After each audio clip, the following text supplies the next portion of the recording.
Action.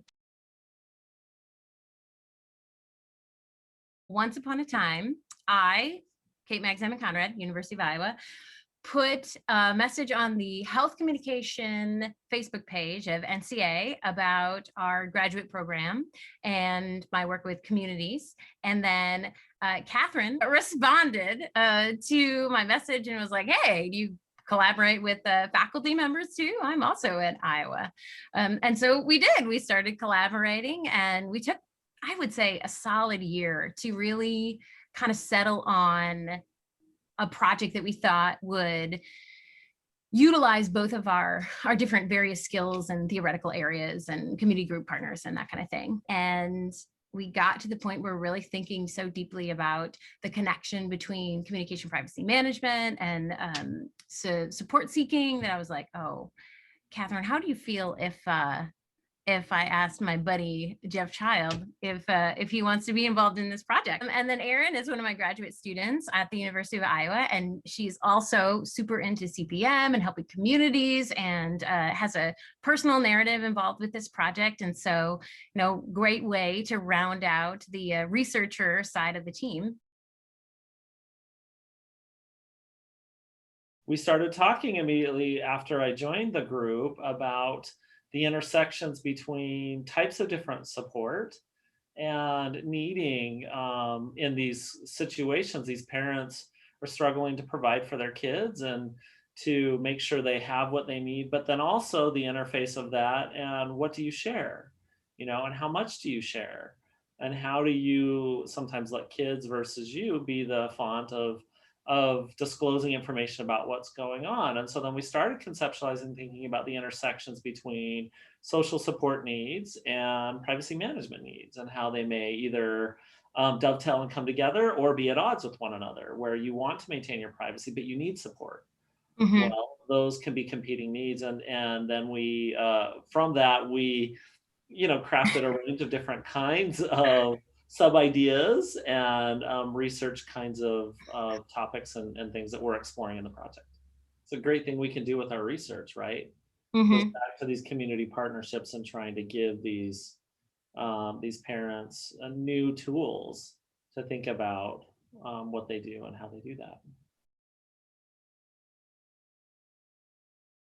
It really hit home as someone that is chronically complex, but also someone very interested in disclosure and disability.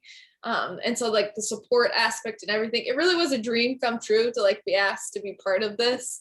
And I would just say, just as a grad student, it has been so incredible to learn from these three great scholars of how you collaborate together to create a project, especially because, in Health Common interpersonal, we're mostly collaborating together to write publications and do projects. So it's been a great learning experience.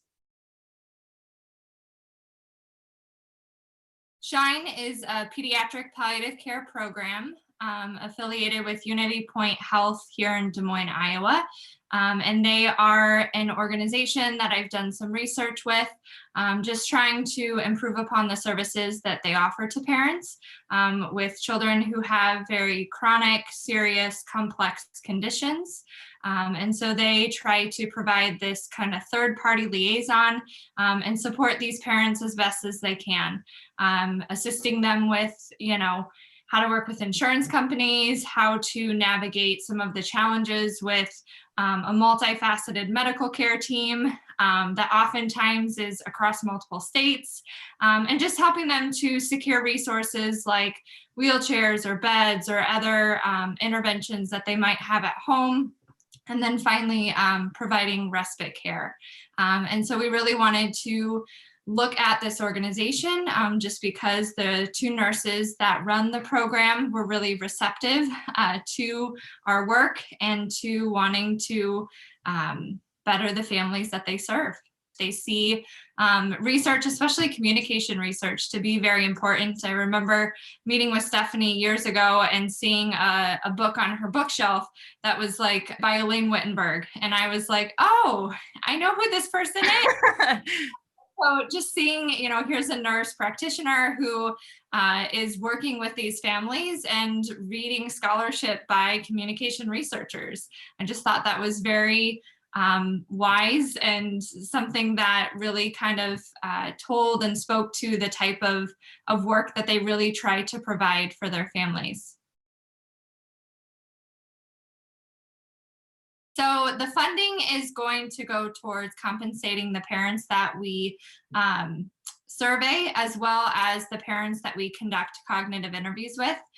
So Erin and I, once the funds are processed and ready for us to use them, we'll be conducting about 20 cognitive interviews to basically pilot the survey and to make sure that questions are still relevant, particularly given COVID. COVID is something that has really impacted these families. And so it's important for us to make sure that the survey that we wrote pre-COVID is actually still relevant, pertaining to items involving support and privacy management. And so once we conduct those interviews and compensate those parents, we'll then work with the nurses and with each other, make refinements and changes, and then we intend to use the rest of the money to compensate the parents that we want to survey. And hopefully we get some really awesome data. I'm hopeful, just based off of the qualitative work that I've done with this population, that they do seem very receptive to wanting to improve research, because research improves their own lives. So I'm hoping that that will continue, fingers crossed, and that we will have some great work to be able to improve upon the resources for SHINE and for other programs like SHINE that really try to help families with medically complex children.